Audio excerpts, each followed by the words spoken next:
Informativa. Ya nos animamos con la conversación. Si quieres te pones los fonos, si no, no. El presidente de Estados Unidos, Barack Obama, admitió este domingo que Estados Unidos subestimó la oportunidad que una Siria en conflicto supondría para los militantes y yihadistas a la hora de reagruparse y reaparecer repentinamente en escena. Hablando con la cadena CBS, Obama dijo que los excombatientes de Al-Qaeda expulsados de Irak por Estados Unidos y las tropas locales pudieron reunirse en Siria y formar la agrupación Estado Islámico. Cuando se le preguntó si Washington también sobrevaloró la habilidad o voluntad de los militares iraquíes entrenados por Estados Unidos para combatir a los yihadistas por su cuenta, Obama dijo: eso es verdad, es totalmente verdad. Para entender mejor este conflicto, para entenderlo de verdad, estamos con Florent Sardou, quien es analista internacional, hice todo lo posible por pronunciarlo en un buen francés, idioma que por supuesto no domino, pero seas bienvenido aquí a nuestro estudio. ¿Cómo estás? Bienvenido. Muchas gracias por la invitación, Soledad. Estábamos apasionados en la conversación porque me comentabas que llegaste a Chile por allí por el año 2004, te enamoraste de estas tierras, te enamoraste de una chilena también y te quedaste a vivir en este país, pese a que volvieron ustedes a Francia, ¿no? Estás emparejado, no sé si casado con una periodista. Casado, sí, estamos de vuelta. De vuelta. ¿Contento en Chile? Contento, con ¿sí? Muchas cosas que hacer en este país. Vivías en París, es una ciudad tan distinta a Santiago. ¿Qué te llamó la atención de acá? ¿De Santiago? Sí. Santiago es una ciudad donde, lo digo con mucho respeto porque me encanta, es una ciudad llena de vida y eso es muy bueno, pero hay que mejorar bastante cosas para que sea más humana. Hablo de los ciclovías, bueno, como muchos extranjeros también el tema de la circulación automóvil también. Es un poco caótico, da un poco de miedo, pero es una ciudad donde hay mucha energía y muchísimas cosas que hacer. Sí, te lo pregunto porque fue conversación al menos de este fin de semana en mi grupo familiar de que Santiago es una ciudad que se ha vuelto tan cara, casi como una ciudad europea, ¿no? Y eso te lo puedo confirmar. A mí por me favor. llamó mucho la atención porque cuando llegué a Chile por primera vez en 2004, de verdad yo creo que se puede encontrar como una ciudad barata, pero a la vuelta hace ya un año y medio y encuentro que realmente los precios son igual que en París casi. Entonces muchas veces me pregunto cómo lo hace la gente. ¿Cómo lo hace la gente? Lo mismo que me pregunto yo, ¿cómo lo hacen las personas que ganan, no sé, 200, 300 mil pesos mensuales, tal vez el sueldo mínimo, para mantenerse en una ciudad como esa? Y es bueno escucharlo además de un extranjero, porque a veces cuando uno lo dice o lo replica, las cosas se malentienden, pero tú eres una voz tal vez más autorizada para comentar sobre eso. ¿Estás feliz, sin embargo, en Santiago? Sí, están disfrutando de la vida acá. Muchas cosas que hacer. Dedicado, es un país joven. Claro que sí, dedicado quiere decir al análisis internacional. Oye, estoy leyendo un libro fantástico que se llama Caballo de Fuego, que es de una argentina, y bueno, es una historia de amor básicamente, pero retrata en parte, hace muchos años ya, el conflicto árabe-israelí. Es parte del desenlace, ¿no? y de esta novela de Florencia Bonelli. Y en este libro estoy tratando de entender los orígenes de este conflicto. ¿Hasta dónde nos tenemos que remontar? Porque estoy mezclando muchas cosas, lo sé. El conflicto árabe-israelí. Sepáramelo, por favor, de lo que hoy día es el Estado Islámico. Es un conflicto que te tiene que separarlo. Es otra cosa. ¿Son cosas totalmente distintas? Muy distintas. Totalmente no, porque obviamente hay algunas cosas en común, pero en este minuto lo del Estado Islámico, su crecimiento no tiene mucho que ver con el conflicto entre los palestinos y los israelíes. El conflicto entre palestinos e israelíes es más bien un conflicto entre los israelíes y los árabes. Entonces se puede decir que es un conflicto milenario ya, desde el momento que se fueron, lo que se llama el éxodo de los judíos afuera de la tierra de Palestina, que desde este momento fue solamente ocupado por solamente árabes, y efectivamente el retorno después de 1500, 2000 años de ausencia, obviamente eso provocó un shock muy importante con lo autóctono, digamos, con lo árabe. Ese es un conflicto. Sí, aparte. ¿El Estado Islámico cuándo nace? ¿A quién representa el Estado Islámico? ¿Y por qué esta brutalidad con la que la vemos en los medios de comunicación? Es un hijo, se puede decir así, un hijo de la invasión norteamericana en Irak en 2003.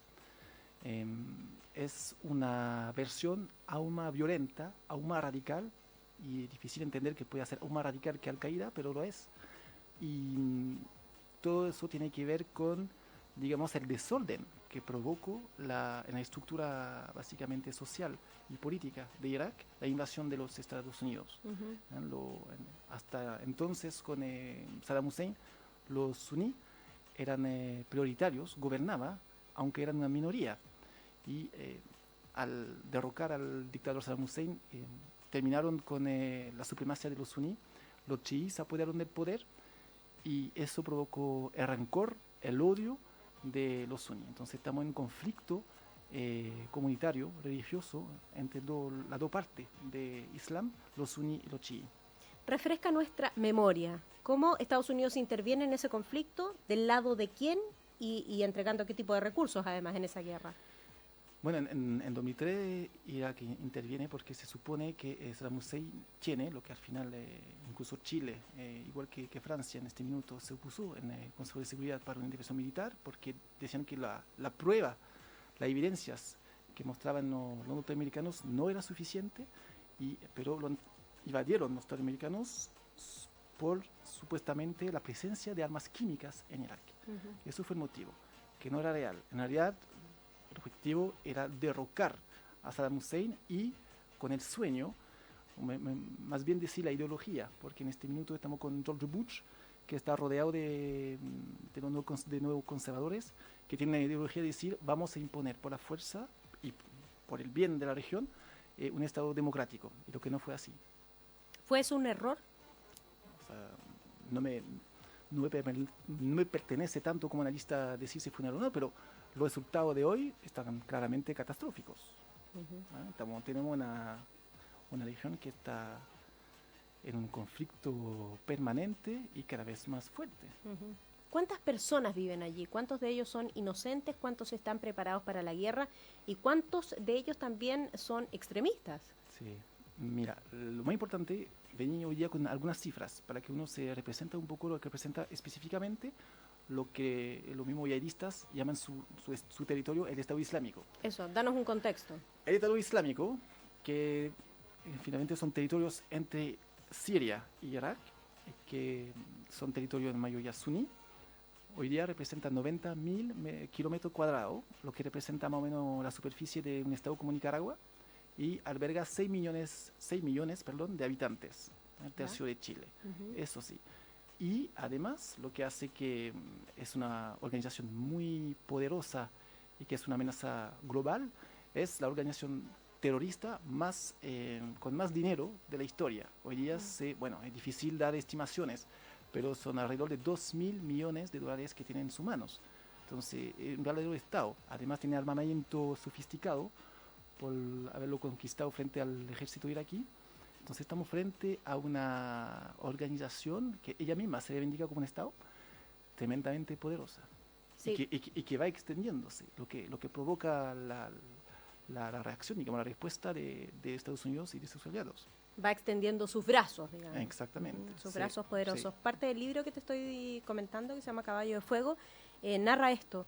Cómo distintas naciones van entregando armamento, cómo se ha armado a nivel del mundo completo, digamos. Distintas organizaciones y distintos mercenarios, si tú quieres, que van proveyendo no solo de personas, sino también especialmente de armamento. ¿Quiénes son los enemigos del Estado Islámico? Por eso que es una organización realmente casi digna del infierno. O sea, para ellos los enemigos son todos lo que no son suní, y que más allá de ser suní, que no practican la religión tal cual ellos lo profesen. Es decir, ellos imponen a todos de ser suní y además de practicar la sharia, la ley islámica. Uh-huh. Entonces, que es la más severa. La más severa. Hay varios reportajes, de hecho no sé si puedo dar algún dato, pero no sé si conoce este sitio web que se llama Vice. Sí. Ahí hay algunos documentales que son, porque eso es el otro tema. Son terroríficos. Exactamente, no se sabe mucho porque hay muy pocos periodistas en esta zona, donde se ve la vida bajo el dominio de este grupo terrorífico. Sí, a ver si puedes describir eso para nosotros. Sí. Hace algunas semanas ya me tocó presenciar eso, cosa material a la que no había tenido acceso. A propósito de que estábamos conversando con unos amigos judíos respecto de la posición del conflicto árabe-israelí, me mostraban parte de estos videos pertenecientes al Estado Islámico. Yo creo que aquí lo más importante tal vez de graficar para el público es la preparación que tienen los niños desde pequeños, que son guerrilleros, y que los niños tienen que estar claros en su mente, en su estructura, en su psiquis y en su actividad física también, de que están entrenados para la muerte y que el enemigo hay que enfrentarlo incluso con la vida. Eso es muy terrible, es muy impresionante verlo además y cómo estos niños son utilizados además para esta guerra. Es lo que está pasando. En realidad tiene una ideología, porque se trata de una ideología donde la violencia prima, donde el enemigo ni siquiera se trata de convencerlo. Si uno ve a un enemigo, hay que matarlo, así de simple. Entonces estamos frente a una ideología que ningún ser civilizado puede, digamos, aceptar.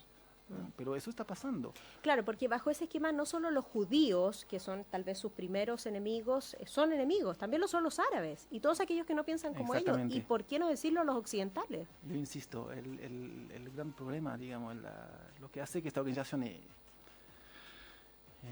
no se puede decir ningún nombre al respecto, pero que están incluso en contra de los musulmanes, los chiíes en este caso, que los chiíes, se sabe lo que es como una rama lo protestante con lo católico, pero son musulmanes, pero no, tiene que ser suní y tiene que convertirse por la fuerza, así de simple. ¿En qué cree el Estado Islámico? En la Sharia, es decir, que dice que todo pertenece a Dios, y lo que hace que la gente se fanatiza, lo que hace que también son combatientes que no tienen mucho miedo, están convencidos de que finalmente la realidad, la vida, no vale la pena. Lo que vale la pena es morir. El gran sueño, porque así se dice, eso se enseña a los niños, por ejemplo. El sueño es... Las madres enseñan eso a los hijos. Exactamente, tiene que ser un mártir. Es el tema, tiene que ser un mártir. Tu verdadera vida empezará si tú mueres por esta causa. Ellos no tienen miedo, digamos, lo más fanatizado, no tienen miedo a los enemigos porque finalmente morir es dentro de su lógica. En eso estamos. Estamos en la frente de una ideología que niega la vida. Que niega la vida. Florent, a tu juicio, ¿qué tan peligrosa es una ideología como esta? ¿O en qué momento una ideología como esta, a lo mejor que está circunscrita a un país, a lo que tú has determinado además como su territorio, como estos kilómetros cuadrados, como esta cantidad de habitantes, se vuelve una amenaza global? Estoy pensando, y no sé si es una buena comparación, la pregunta que hoy día todos nos hacemos cuando vemos documentales respecto de lo que pasó con Hitler. ¿Cómo fue posible que esto pasara? ¿Cómo nadie en el mundo se levantó? Y finalmente uno dice, bueno, esta persona estaba al mando de un territorio determinado, de un grupo de personas determinado, pero en un momento fue una amenaza global, mundial. En esta región, porque no es casual que en esta región prosperó, digamos, este tipo de grupo. Es una región que, por decirlo así, nunca conoció la democracia, que tampoco tiene para muchos no tienen el sentido de pertenecer a una nación. Por eso soy suní, soy chií, más que ser sirio o ser iraquí, por ejemplo. Estamos frente a una población que hace décadas que está viviendo bajo dictaduras feroces y también hay que explicar por qué están en contra del occidente. Estas dictaduras muchas veces fueron los principales apoyos de estas dictaduras. El occidente, Estados Unidos, Europa, apoyaron a muchísimos de estos dictadores. Y eso, a lo largo de las décadas, generó un sentido de desesperación absoluto. No hay solución. Entonces, aunque sean diabólicos, aunque niegan la vida, si gente dice, nosotros vamos a instalar una cierta forma de justicia social, nosotros vamos a respetar sus derechos básicos de comer, de beber, muchos pueden seguir estos yihadistas, porque estos yihadistas están diciendo eso. Nosotros finalmente, por lo menos, somos independientes y devolvemos el honor de ser musulmán. ¿Hay alguien hoy día que pueda contrarrestar esa fuerza? ¿Estados Unidos es capaz de hacerlo? No, trata de hacerlo a su medida. Tiene con la experiencia desastrosa que tuvo en Irak, obviamente no quiere poner tropas, entonces va a limitar su acción, digamos, con bombardeos. La solución viene solamente de la población de la zona, que tienen que entender que con estos yihadistas no hay futuro. De hecho, si al principio, como te decía, por años de dictadura, por años de humillación de parte del gobierno central, a veces estos yihadistas entraron en zonas y visto como liberadores, hoy día rápidamente, obviamente, frente a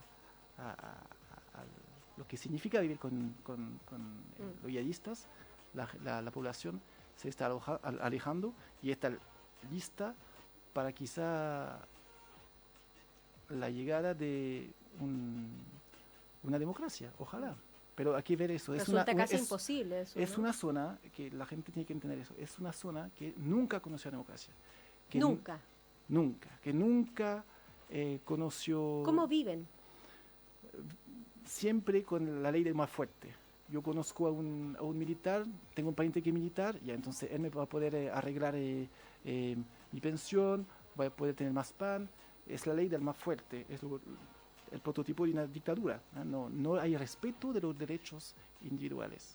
No se produce una situación de libre mercado, vamos a comprar al almacén de la esquina. Y el drama para ellos es como te decía, cómo estos dictadores muchas veces recibían apoyo militar, financiero de parte del occidente para muchos musulmanes y cómo no entenderlos.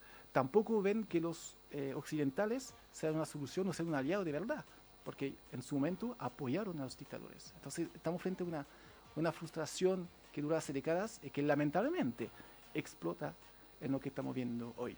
Impresionante lo que estamos viendo hoy, impresionante los videos que han llegado además del decapitamiento, quiero decir, de los periodistas, además de grupos completos de población que se traslada y son fusilados. Una verdadera brutalidad que a uno le cuesta entender, pero que si se remonta a otros conflictos en la historia de la humanidad, entiende por qué también el mundo permanece tan mudo frente a esto. Hemos dado una pincelada nomás, Florenta Sardú, analista internacional, a lo que significa este conflicto. Esperamos que más adelante nos acompañes también para ir evolucionando junto con lo que va pasando. Un tremendo desafío para Occidente, un tremendo desafío para el mundo entero, lo que sucede hoy día con el Estado Islámico. De verdad que te agradezco que hayas estado aquí con nosotros. Muchas gracias, Soledad. Gracias.